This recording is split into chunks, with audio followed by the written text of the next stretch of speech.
Rahim. Assalamualaikum warahmatullahi wabarakatuh. Alhamdulillah hamdan katsiran thayyiban mubarakan fi mubarakan alaih kama yuhibbu rabbuna wa yarda. Asyhadu an la ilaha illallah wahdahu la syarikalah wa asyhadu anna Muhammadan abduhu wa rasuluh la nabiyya wa la rasula ba'da. Allahumma salli ala Muhammadin an-nabiyil ummi wa azwajihi ummahatil mu'minin wa dzurriyyatihi wa ahli baitihi kama sallaita ala Ibrahim wa ala ali Ibrahim innaka Hamidum Majid. Bapak Ibu dan saudara-saudara jamaah majelis ta'lim yang semoga Allah senantiasa merahmati dan memberkahi kita semua. Syukur alhamdulillah kita dipertemukan Allah dengan bulan Rajab. Bulan Rajab ini merupakan salah satu bulan yang dipilih oleh Allah, yang di saat kita melaksanakan berbagai macam amal soleh, pahalanya itu dilipat gandakan oleh Allah.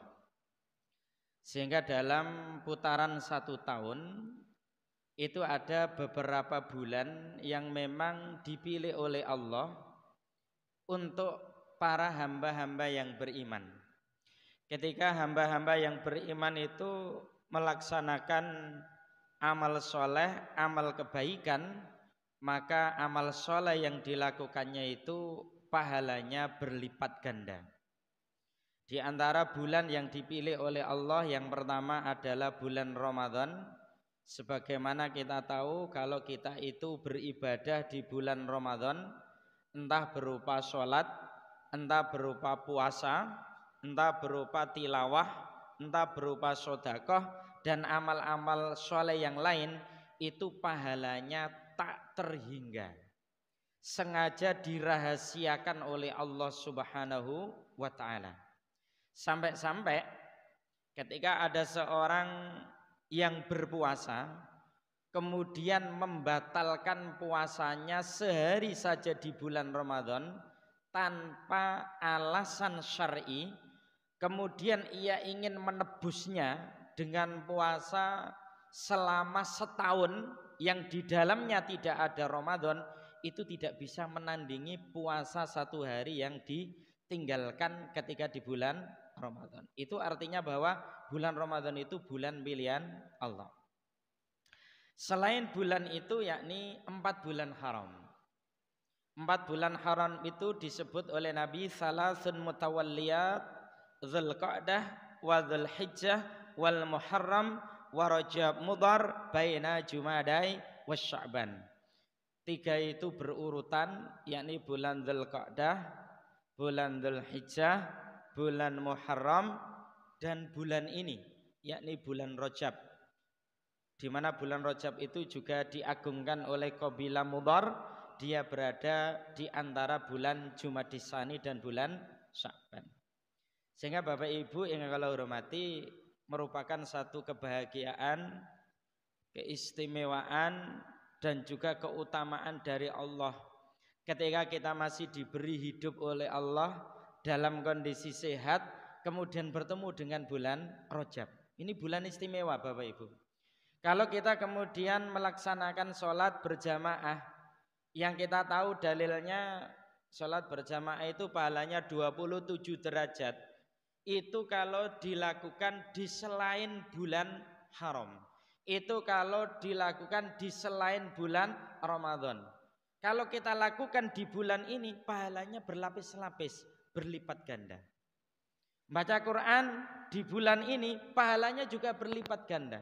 Yang berbeda membaca Quran kita di selain di bulan ini, ya. Tahajud kita, duha kita, sedekah kita, tilawah Quran kita dan semua amal soleh yang dilakukan di bulan ini, yakni bulan Rajab, salah satu di antara bulan haram, itu pahalanya berbeda ketika kita melaksanakan amal soleh di selain bulan-bulan haram. Mana dalilnya? Dalilnya adalah Quran surat At-Taubah ayat 36. Yang Allah Subhanahu wa taala berfirman, "Inna iddatas syuhuri 'indallah itsna asyara syahran fi kitabillah. Yauma khalaqas samawati wal ard minha arba'atun hurum. Dzalikad dinul qayyim fala tadzlimu fihinna anfusakum." Setelah Allah memberitakan bahwasanya dalam putaran 1 tahun itu ada 12 bulan. Kemudian Allah menyebutkan di antara 12 bulan itu minha arba'atun hurum. Ada 4 bulan yang dimuliakan oleh Allah. Dzulqa'dah, Dzulhijjah, Al-Muharram, dan bulan ini yakni bulan Rajab. Bulan haram itu pengertiannya diantaranya bulan yang dimuliakan. Mirip dengan Masjidil Haram, masjid yang dimuliakan. Sehingga sholat di Masjidil Haram karena masjid itu dimuliakan, nilainya berbeda ketika sholat di masjid-masjid yang lain. Sholatun fil Masjidil Haram afdalu min mi'ati alfi sholatin fima suwah. Bahwa saya sholat di Masjidil Haram itu nilai pahalanya itu melebihi 101 rakaatnya itu melebihi dari 100.000 rakaat sholat di masjid-masjid yang lain. Karena Masjidil Haram itu masjid yang dimuliakan. Sehingga bulan Rajab ini bulan yang dimuliakan. Maka ini momentum yang baik untuk meningkatkan amal ibadah kita. Ini sebagai pembuka. Selanjutnya, pada kesempatan malam hari ini sebagai kelanjutan dari kajian kita tentang masalah babul maut, yakni bab tentang masalah kematian. Kalau di pertemuan kemarin kita sudah mengkaji tentang ketika ajal menjelang, yang kita titik beratkan kepada hakikat kematian, bagaimana proses sakaratul maut antara hamba yang beriman dan hamba yang kafir atau munafik. Insyaallah Bapak Ibu masih ingat ya. Nanti kalau lupa buka YouTube, buka YouTube. Ini semuanya diupload oleh Mas Lajnah Tanfidiyah ya, Mas Panitia. Dan nanti jangan lupa Bapak Ibu like, share, comment, and subscribe, gitu ya.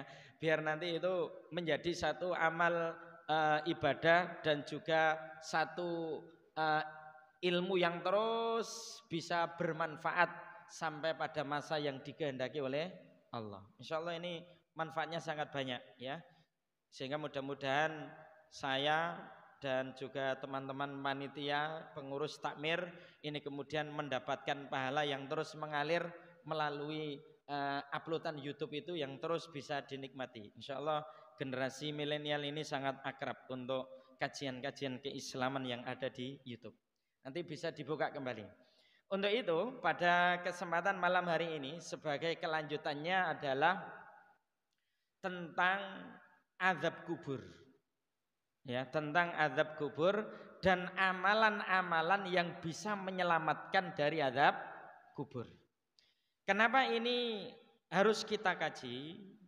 Karena ini adalah termasuk salah satu pokok dari pokok-pokok keimanan. Sebagaimana kita tahu bahwasanya kita wajib beriman kepada 6 rukun iman. Di antara 6 rukun iman itu adalah al-imanu bil yaumil akhir. Beriman kepada hari akhir. Dan ternyata beriman kepada hari akhir itu tidak cukup hanya beriman adanya hari kiamat. Akan tetapi cakupan beriman kepada hari akhir itu sangat banyak. Di pertemuan lalu sudah kita sampaikan.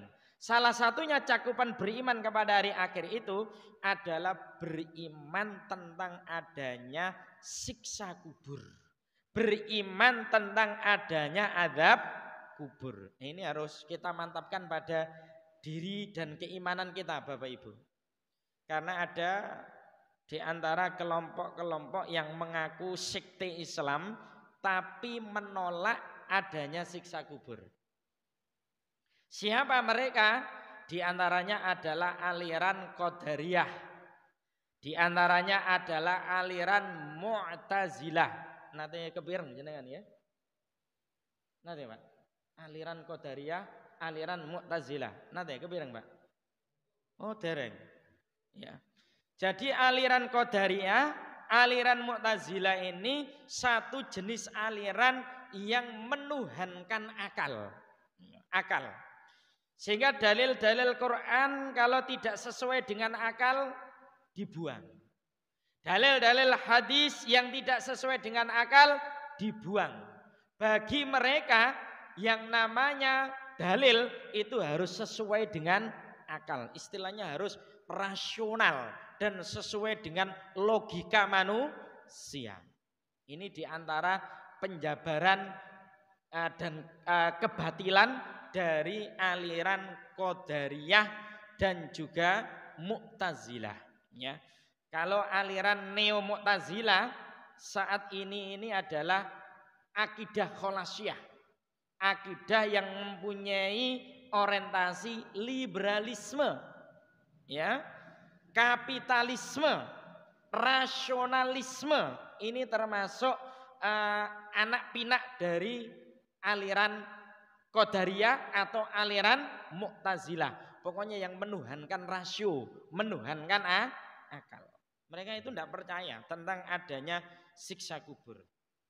Ada juga sekte Islam yang lain, ya, yang tidak usah saya sebut mereknya, dengan alasan kata mereka bahwasanya azab kubur, hadis-hadis yang menjelaskan tentang azab kubur, kata mereka itu derajatnya ahad, ya, status hadisnya itu ahad. Ahad itu pengertiannya hanya satu perawi saja yang meriwayatkan. Sedangkan ini masalah akidah. Sehingga kalau hadis ahad itu kemudian tidak boleh dijadikan sebagai landasan akidah karena ini adalah dhon, penuh dengan prasangka. Sedangkan landasan akidah harus dalilnya qat'i. Nah ini nanti kita akan bahas benarkah pendapat seperti itu. Ternyata pendapat yang menyatakan bahwasanya hadis yang menjelaskan tentang siksa kubur adalah statusnya ahad, ini adalah batal atau batil, salah. Kenapa? Karena dalil-dalil tentang azab kubur itu ternyata tidak hanya dalil-dalil hadis, tapi juga ada dalil-dalil dari ayat-ayat Al-Quran. Dalil dari ayat-ayat Al-Quran. Kalau toh itu tentang azab kubur itu berasal dari dalil-dalil hadis, maka ternyata statusnya itu tidak ahad, tetapi mutawatir. Apa Bapak Ibu? Mutawatir. Ya, mutawatir itu marawahu jama'atun yastahilu fil adati ayatawatiu alal kidbi wa asnadu ila syai'in mahsusin. Itu pengertian hadis mutawatir. Yang secara ringkas hadis mutawatir itu banyak yang meriwayatkan. Itu disebut mutawatir. Gampangane ngeten lho Bapak Ibu. Nduk Kecamatan Sugiyo iku ana desa sing diarani Sekaran. Ini Sekaran Pak ya? Sekaran. Itu yang meriwayatkan bahwasanya di Kecamatan Sugiyo ada desa Pak ya namanya? Oh dusun yang namanya Sekaran. Itu semua masyarakat Sugiyo. Semua masyarakat Sugiyo ngomong nek di Kecamatan Sugiyo ada yang namanya dusun yang namanya Sekaran. Ya, itu banyak yang mengatakan begitu. Maka itu artinya statusnya mutawatir. Ngerti nggih? Dan tidak hanya masyarakat Sugiyo. Saya dari Lamongan itu juga tahu kalau di Kecamatan Sugiyo ada dusun yang namanya Sekaran. Itu berarti mutawatir. Karena banyak yang meriwayatkan, banyak yang mengatakan. Meskipun mungkin ada orang yang belum pernah ke sini. Ya. Jenengan sumerap bahwasanya ada negara yang namanya Amerika. Keringi toh jenengan? Keringi. Nate mriko jenengan? Dereng nate. Lah, dan itu banyak yang mengatakan bahwasanya ada negara Eropa yang namanya Amerika, itu berarti mutawatir. Saged dipahami mutawatir. Nah, ngoten. Terus ini hadis-hadis yang menjelaskan tentang masalah azab kubur itu bukan derajatnya ahad, tapi derajatnya mutawatir. Baik itu mutawatir lafadz maupun mutawatir makna. Nanti ada jenis mutawatir lafzi, ada mutawatir maknawi. Sekarang kita akan ulaskan dulu tentang dalil dari Al-Quran. Bahwasanya azab kubur itu landasannya tidak hanya dalil dari hadis, tapi juga dalil dari Al-Quran. Di antara Quran yang menjelaskan tentang azab kubur, yakni bertalian tentang siksa yang kelak diperuntukkan oleh Allah kepada Fir'aun dan kaumnya. Itu tertuang dalam Quran surat Al-Mu'min. Surat Al-Mu'min ini disebut juga surat Ghafir. Ayat 45 sampai 46. Wahala bi ali fir'auna su'ul adab. Bahwasanya Fir'aun dan kaumnya itu dikepung oleh siksa yang sangat buruk. An-naru yu'raduna 'alaiha guduwan wa asyiya. Diperlihatkan kepada mereka, yakni Fir'aun dan juga kaumnya, siksa neraka setiap pagi dan setiap petang, setiap pagi dan setiap sore, ya. Kemudian wa yauma taqumus sa'atu adkhilu ala fir'auna asyaddal adzab. Dan kelak pada hari kiamat, ya, Fir'aun dan kaumnya itu dikatakan kepada mereka, masukkanlah Fir'aun dan kaumnya itu kepada azab yang sangat pedih. Itu ada dalam Quran surat Ghafir atau surat Al-Mu'min, ya, ayat 45 sampai 46. Nah, ini para pakar hadis, para ahli tafsir itu menafsirkan apa maksud dari an-naru yu'raduna 'alaiha ghuduwan wa asyiya. Bahwasanya ditunjukkan, diperlihatkan kepada Fir'aun dan kaumnya itu siksa neraka pada setiap pagi dan sore. Kalau kita buka dalam tafsir Al-Qurtubi, ya, tafsir Jami' li Ahkamil Quran miliknya Imam Al-Qurtubi, maka nanti kita akan temukan bahwasanya ayat inilah yang dijadikan dasar oleh para ahli tafsir seperti Imam Muqatil, Imam Ikrimah, Imam Mujahid, yang kemudian mereka itu menguatkan dan memfatwakan bahwasanya an-naru yu'raduna 'alaiha guduwa wa asyiya. Neraka itu diperlihatkan kepada Fir'aun dan kaumnya itu setiap pagi dan setiap petang. Itu maksudnya adalah siksa kubur. Siksa kubur, Bapak Ibu.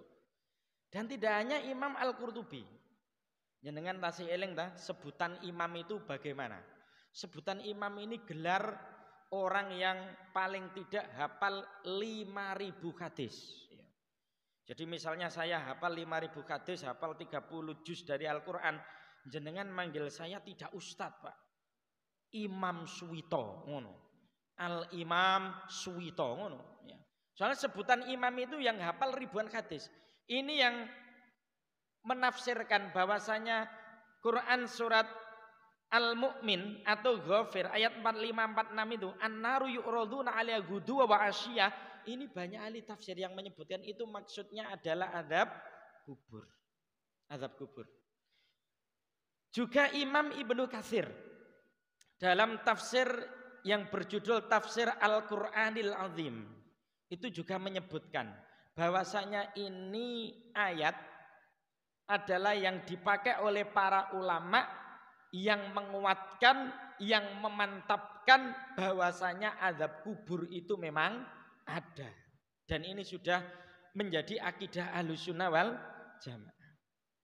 Sehingga mangke Bapak Ibu jenengan nek menjumpai ada wong pinter kaya apa, ibaratnya kepintarane sundul langit, kok mengatakan azab kubur ku gak ono. Deloken bongkaran kula gak ono. Nah, ojo pisan-pisan percaya sampean. Berarti sampean ikut-ikutan percaya mengingkari dalil Quran, mengingkari dalil hadis, dan itu nanti bisa dihukumi kafir. Tidak hanya ayat ini.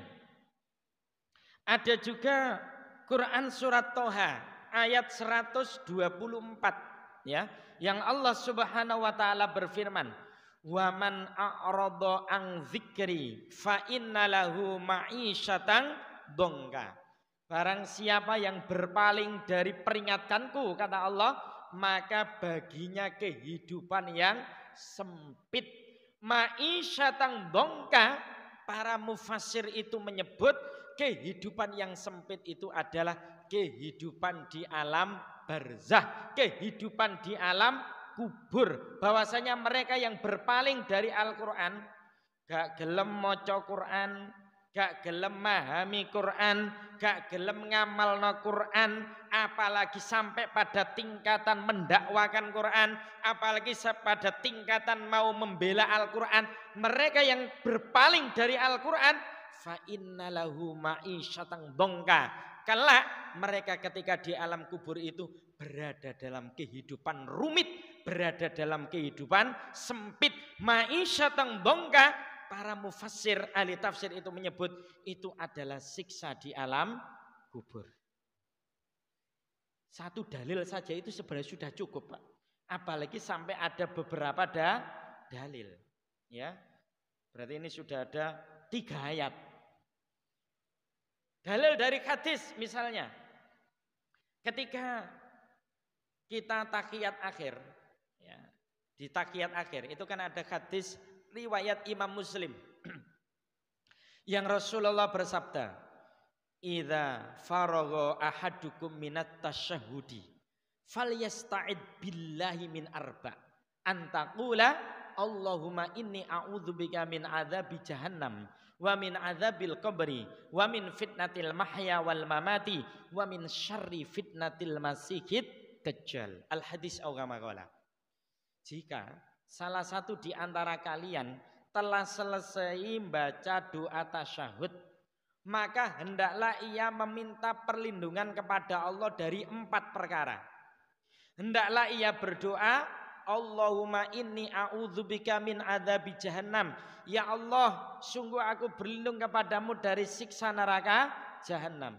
Wa min adzabil qabri, dan dari siksa kubur. Wa min fitnatil mahya wal mamati, dari fitnah hidup dan fitnah mati. Wa min syarri fitnatil masiihid dajjal, dan dari buruknya fitnah al-masih dajjal. Pertanyaannya, mungkinkah Rasulullah ngulangi kula lan panjenengan sedaya donga, terus donga iku gak ono manfaate? Kira-kira mungkin apa mboten? Ndak mungkin. Semua doa yang diajarkan oleh Rasulullah pasti ada manfaatnya, pasti ada hikmahnya, dan di situ juga letaknya adalah ada keimanan yang mesti kita yakini dan mesti kita imani. Karena Rasulullah itu sampai mengatakan, jika kamu selesai membaca doa tasyahud, doa tasyahud itu at-tahiyatulillah washolawatu watthayyibah sampai akhir itu. Apalagi kalau di tahiyat akhir itu hukumnya banyak para ulama menyebut kita juga hukumnya wajib membaca sholawat sampai fil alamina innaka hamidum majid. Sampai di situ jangan kemudian salam dulu, tapi mintalah perlindungan kepada Allah dari 4 perkara. Salah satu dari 4 perkara itu adalah dari siksa kubur. Itu menunjukkan bahwasanya azab kubur itu ada, karena Nabi juga menyebutkan. Nabi juga menyebutkan. Belum lagi nanti kita ketika mendengar berbagai macam cerita-cerita nyata tentang azab kubur, yang menceritakan ini adalah orang-orang soleh. Kami pernah membaca satu kitab yang berjudul Al-Kabair, yakni kumpulan dosa-dosa besar, yang ditulis oleh Imam Az-Zahabi.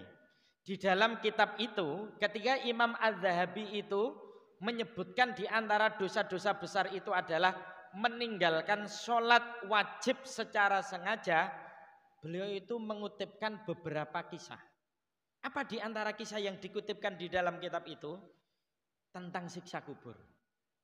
Bahwa ada seorang mukmin yang saudaranya itu meninggal dunia.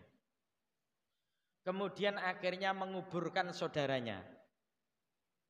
Ketika selesai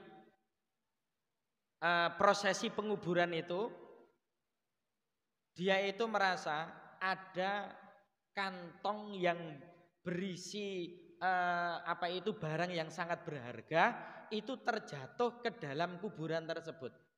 Ya. Akhirnya kemudian ketika orang-orang lain yang mengiringi jenazah itu selesai prosesi penguburan itu pulang, dia itu merasa iman kalau kantong yang berisi barang yang berharga itu ikut terkubur. Akhirnya apa? Ketika orang-orang itu pergi, karena ini saudaranya sendiri, ia bongkar itu kuburan itu untuk mengambil kantong yang berisi barang berharga itu.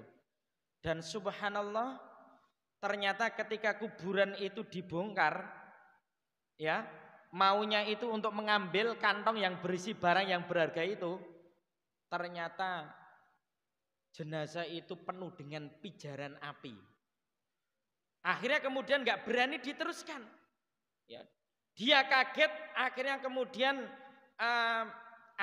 galian tanah itu dikembalikan lagi untuk menguburkan saudaranya itu. Dia langsung pulang. Begitu pulang, itu tanya kepada ibunya, "Wahai ibunda kami, apa yang dilakukan oleh saudara kami, atau dosa apa yang dilakukan oleh saudara saya sehingga kemudian kok aku diperlihatkan oleh Allah bahwasanya saudaraku itu disiksa di alam kubur. Kuburannya itu penuh dengan pijaran api." Ibundanya itu kemudian sedih sambil meneteskan air mata menjawab, "Ketahuilah bahwasanya saudaramu itu sering menunda-nunda waktu sholat, dan itu terbawa sampai mati." Bayangkan Bapak Ibu, senang menunda-nunda waktu sholat, ya, itu ternyata menjadi penyebab orang itu ketika di alam kubur itu disiksa oleh Allah Subhanahu wa ta'ala. Padahal orang ini masih melaksanakan sholat, dosanya itu senang menunda-nunda waktu sholat, ya. Maka jangan kebiasaan untuk menunda-nunda waktu sholat, ya. Subuh mestinya jam 4, mungkin jam setengah 6 baru subuh. Ngono ya kelakuannya itu. Hati-hati model seperti itu, ya. Duhur mestinya jam 12, jam setengah 3 baru duhur, ya. Asar mestinya itu jam 3, jam 5 baru asar. Ngono ya kelakuannya. Hati-hati, kalau itu terbawa sampai mati, belum sempat tobat dari dosa tersebut, ternyata itu menjadi penyebab siksa di alam kubur. Karena dalil yang lain itu juga ada. Fawailul lil musallin alladzina hum an sholatihim sahun. Maka celaka itu bagi orang-orang yang sholat. Siapa? Yang mereka itu sahun terhadap sholatnya. Apakah sahun itu mereka yang meninggalkan sholat? Tidak. Ternyata sahun itu maknanya orang yang menunda-nunda waktu pelaksanaan sholat. Orang yang menunda-nunda waktu pelaksanaan sholat saja diancam neraka wel. Apalagi mereka yang berani tidak melaksanakan sholat. Lebih lagi, ya, lebih lagi siksanya. Sehingga itu juga menjadi dalil tentang adanya siksa kubur. Selanjutnya, macam-macam azab kubur. Yang pertama adalah diperlihatkan siksa neraka setiap pagi dan petang. Itu teror yang luar biasa Bapak Ibu. Ben esuk iki lho meneh panggonanmu, ben sore iki lho meneh panggonanmu. Itu sudah siksa yang luar biasa, ya. Dan itu sudah merasakan satu kesakitan, ya. Bayangkan itu, kalau setiap pagi diperlihatkan begitu, setiap petang juga diperlihatkan begitu. Disebutkan di dalam salah satu hadis Nabi. Inna ahadakum idza mata uridhu alaihi maq'adahu bil ghadati wal asyi.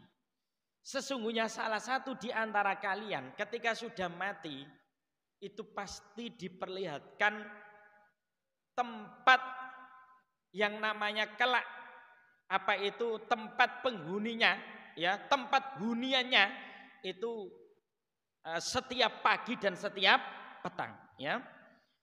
In kana min ahlil jannah famin ahlil jannah. Kalau dia itu termasuk penghuni surga, maka setiap pagi dan petang itu diperlihatkan, ini loh nanti tempatmu itu di surga. Wa in kana min ahlin nar famin ahlin nar. Kalau dia itu termasuk penghuni neraka, maka juga diperlihatkan tempat neraka sebagai kelak huniannya atau tempat duduknya. Fayuqalu hadza maq'aduka hatta yab'atsaka Allahu yaumal qiyamah, ya, sampai kemudian Allah membangkitkanmu di hari kiamat. Dan ini merupakan salah satu siksa azab kubur. Diperlihatkan neraka setiap pagi dan petang bagi mereka yang kelak akan menjadi penghuni neraka. Kemudian yang kedua, dipukul dengan palu dari besi. Ya, naudzubillah tsumma naudzubillah. Siapa mereka? Mereka adalah orang kafir atau orang munafik. Di mana ketika malaikat itu menanyainya, ya, apa yang engkau katakan kepada laki-laki yang diutus kepadamu, ya? Dia kemudian mengatakan, aku mengatakan sebagaimana yang banyak manusia orang lain mengatakan tentang dia. Atau di dalam riwayat yang lain, la adri, aku tidak tahu, ya. Engkau tidak tahu, engkau juga tidak mau menjadi tahu. Maka kemudian orang itu dipukul dengan palu yang terbuat dari besi, sehingga kemudian berteriak sangat keras, yang teriakannya itu didengar oleh seluruh makhluk illa tsaqalain, kecuali dua makhluk, yakni manusia dan jin. Kecuali dua makhluk saja yang tidak mendengar teriakan itu. Berarti binatang-binatang yang lain itu mendengarkan teriakan manusia-manusia yang disiksa di alam kubur. Kenapa kok kemudian dikecualikan manusia dan jin? Ini tentu ada hikmahnya Bapak Ibu. Satu, ujian keimanan. Yang kedua, bisa jadi atas ilmu dan hikmahnya Allah untuk menjaga kehormatan, kemuliaan dari ahli waris. Coba jenengan enggak bisa bayangkan, misalnya ya, ada salah satu di antara kerabat jenengan meninggal. Terus mari ngono kerabat jenengan itu nuwun sewu. Mungkin dia itu termasuk orang sing senengane mendem, senengane zina, senengane gak sholat, ya. Kemudian baru saja dikubur. Kemudian siksa kubur itu diperdengarkan oleh Allah. Setiap pagi dan petang itu sak kampung ini mesti keringi jeritan kesakitan orang yang kerabat panjenengan itu disiksa di alam kubur. Kira-kira jenengan isin apa mboten? Isin apa mboten, Pak? Isin, Pak. Lah ini loh, di antara hikmahnya wallahu alam bisawab, kenapa azab kubur, teriakan orang-orang yang disiksa di alam kubur itu tidak diperdengarkan oleh Allah kecuali kepada hamba-hamba tertentu yang dikehendaki oleh Allah. Sehingga di hadis ini disebut setelah dipukul tepat di kepalanya itu atau di mukanya itu berteriak keras, yang teriakannya itu didengar oleh seluruh makhluk kecuali manusia dan jin, ya, kecuali manusia dan jin. Selanjutnya yang ketiga, kuburnya itu dipersempit sehingga kemudian menjepit tubuhnya sampai kemudian tulangnya itu bersilangan, ya, tulangnya itu bersilangan, remuk tulang-tulangnya, ya, itu juga bagian dari siksa kubur. Ada hadis yang diriwayatkan oleh Imam Ahmad, Imam Nasai, juga Imam Ibnu Majah. Yang ini dibawakan oleh sahabat Barok bin Azib radhiyallahu anhu, yang khususnya juga diperuntukkan kepada orang kafir dan orang munafik, di mana ketika mereka ditanya oleh malaikat Mungkar dan Nakir ternyata tidak bisa menjawab pertanyaan tersebut, akhirnya kemudian bumi itu menghimpitnya sampai tulang-tulangnya itu bersilangan, remuk, ya, seperti itu terus disiksa oleh Allah sampai hari kiamat. Ada juga di antara macam-macam siksa kubur itu dirobek-robek mulutnya, dimasukkan ke dalam tanur yang dibakar, bahkan juga dipecah kepalanya di atas batu. Kemudian juga ada yang disiksa di sungai darah. Bila mau keluar dari sungai itu dilempar batu pada mulutnya. Diperuntukkan kepada siapa ini? Na'udzubillah, tsumma na'udzubillah. Diperuntukkan kepada mereka yang satu senengane namimah, mengadu domba. Diperuntukkan kepada mereka yang senengannya itu berdusta atau berbohong. Mosok urip nduk donya iku mbujui penggaweane. Itu namanya kadzab atau pendusta. Ya, kalau orang yang model seperti itu kalau tidak mau tobat itu dirobek-robek mulutnya di alam kubur, ya, bahkan juga dipecah kepalanya, ya. Bahkan mereka yang kemudian berenang-renang di sungai darah, setiap ingin keluar dari sungai itu kemudian juga dilempar batu, mereka adalah para pemakan riba. Na'udzubillah min dzalik. Itu siksanya di alam kubur seperti itu. Dan itu sahih diriwayatkan oleh Imam Al-Bukhari, di mana ini juga diriwayatkan yang lain yang semakna itu ketika Rasulullah dimi'ratkan oleh Allah, itu juga diperlihatkan tentang macam-macam orang yang disiksa di alam kubur, juga disiksa di neraka. Selanjutnya dicabik-cabik ular yang besar dan ganas.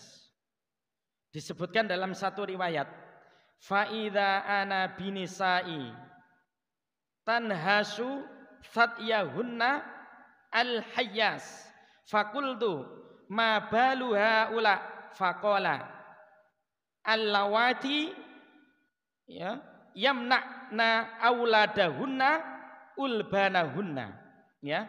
Tiba-tiba aku melihat para wanita yang payudara-payudara mereka dicabik-cabik ular yang ganas, maka aku bertanya, kenapa mereka? Malaikat menjawab, mereka adalah para wanita yang tidak mau menyusui anak-anaknya tanpa alasan syar'i. Bagi ibu-ibu yang diberi Allah anak, ya, di antara kewajiban jenengan itu menyusui anak. Ingin sempurna susuan itu haulaini kamilaini, yakni 2 tahun.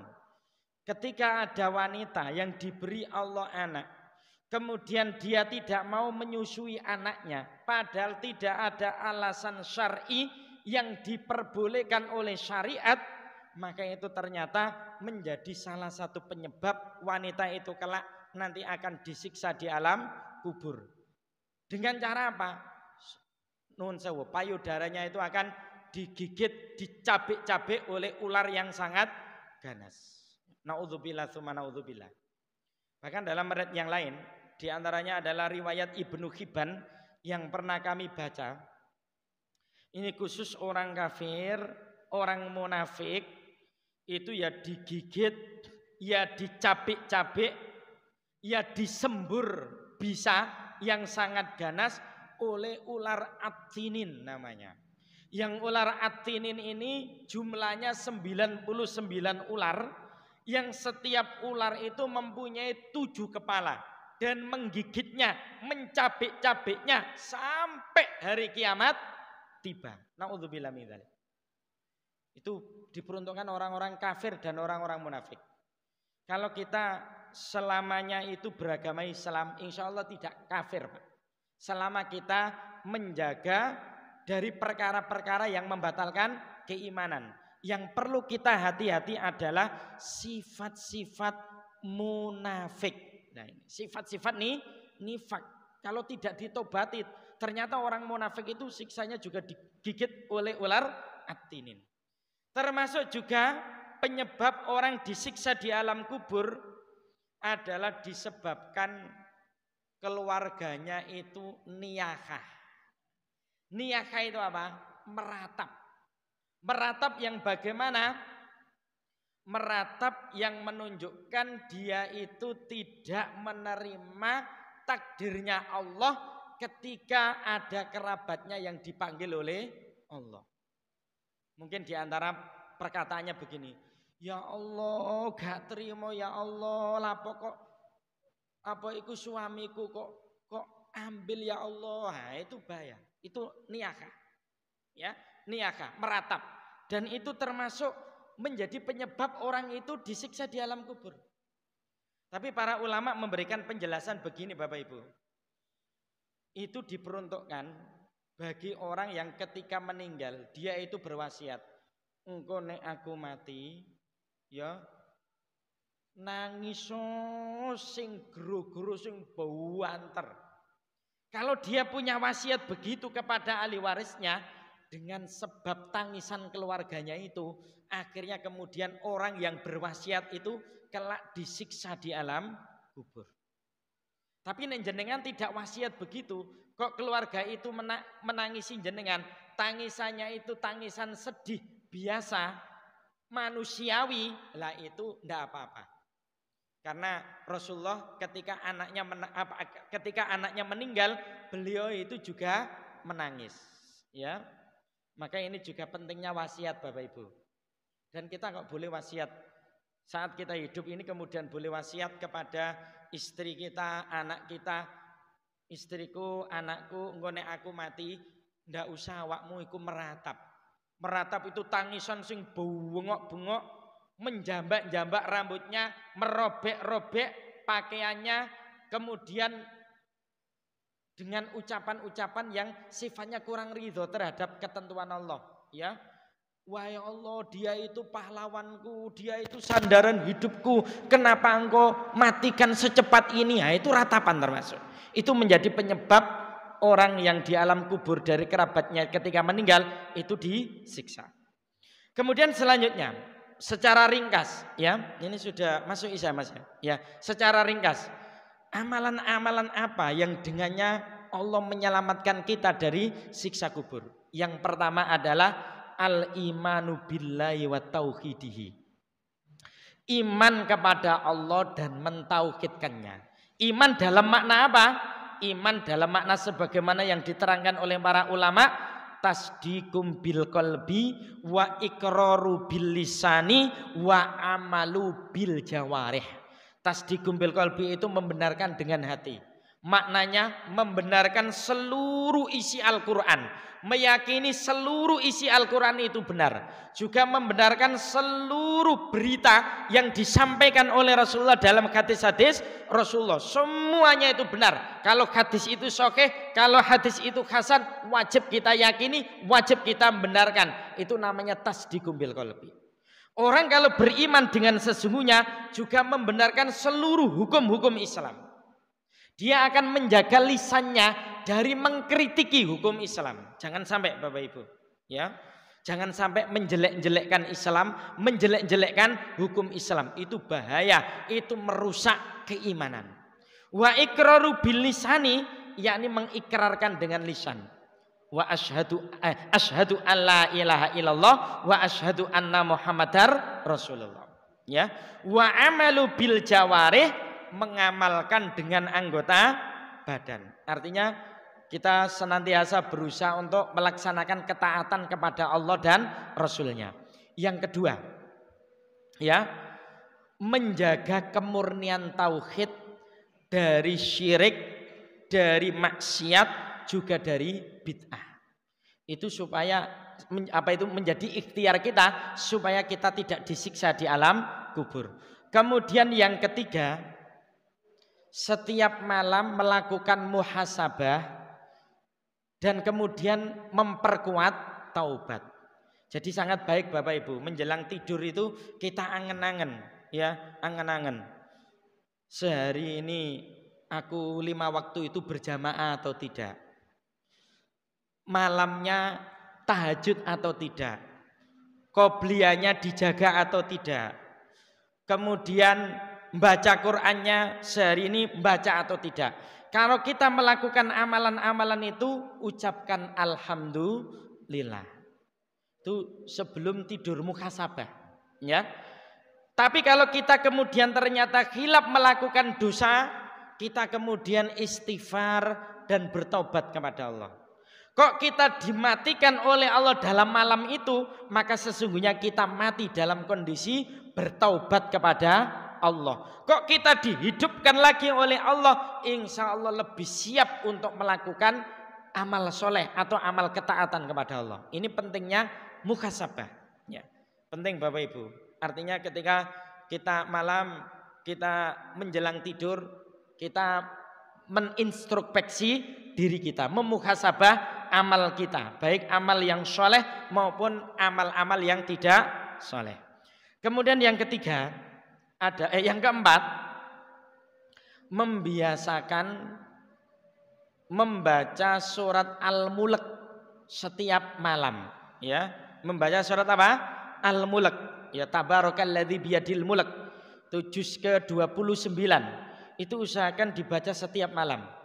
Bisa habis maghrib, bisa habis isya, bisa menjelang tidur, bisa juga dibaca ketika kita sholat malam. Kalau jenengan itu sudah hafal, atau habis sholat malam juga bisa. Pokoknya saat malam itu. Kenapa? Karena ada satu riwayat menyebutkan surat Al-Mulk itu hiyal mani'ah wal munjiyah tunjihi min adzabil qabr. Surat Al-Mulk itu pencegah, penangkal dan penyelamat dari siksa kubur. Mboten kanau 30 ayat, Pak. Surat Al-Mulk, ya. Jenengan mangke buka juz ke-29, tabarakalladzi biyadil mulk itu. Karena nanti keistimewaan di situ sangat banyak, membaca surat Al-Mulk setiap malam, ya, setiap malam, ya. Insyaallah jek suwe maca WA Mas, timbangane maca surat Al-Mulk. Surat Al-Mulk itu kalau dibaca mungkin hanya durasi waktunya 10 sampai 15 menit kalau dibaca secara tartil. Kemudian yang kelima, terakhir, selalu berdoa kepada Allah, minta perlindungan dari siksa kubur. Di antaranya doa yang kita sebut tadi, Allahumma inni a'udzubika min adzabi jahannam wa min adzabil qabri wa min fitnatil mahya wal mamati wa min syarri fitnatil masihid dajjal. Ini dibaca tidak hanya sholat wajib Bapak Ibu, sholat sunnah juga, ya. Sholat tahajud, sholat duha, khususnya di rakaat terakhir sebelum salam, usahakan membaca doa itu. Karena itu doa khusus yang diajarkan oleh Rasulullah saat kita tasyahud terakhir sebelum salam, supaya kita dilindungi oleh Allah dari siksa neraka jahanam, dari siksa kubur, dari fitnah hidup dan fitnah mati, dan dari buruknya Al-Masih Dajjal. Semoga Allah senantiasa melindungi dan menjaga kita dari siksa kubur. Kalau itu kemudian betul-betul diberikan Allah kepada kita, subhanallah tabarakar rahman, itu merupakan nikmat yang luar biasa. Karena selanjutnya kita akan diberi kemudahan-kemudahan dan kenikmatan lagi, sehingga kemudian alam kubur itu menjadi raudhah min riyadhil jannah, menjadi satu taman di antara taman-taman surga. Allahumma amin. Subhanaka Allahumma wa bihamdika asyhadu an la ilaha illa anta astaghfiruka wa atubu ilaik. Wallahu alam bissawab. Wassalamualaikum warahmatullahi wabarakatuh.